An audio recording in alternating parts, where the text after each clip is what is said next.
dowladii bulshiyo qof kay dantaba ha noqotee dhaqanba abaalgadaha intay dunida nooshe waxaan kula dardaarmo dabadii jirana faray dadka qofkii wax kugu taraa dacadku ugu hagar baxa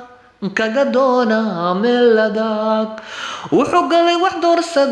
doorsada si ka diiran ugu celi si ka diiran ugu celi hadduu diiday waayuhu noqo ruux ku dembaxa dubnihiyo afkiiso duco ugu abaalguda duco ugu abaalguda duco ugu abaalguda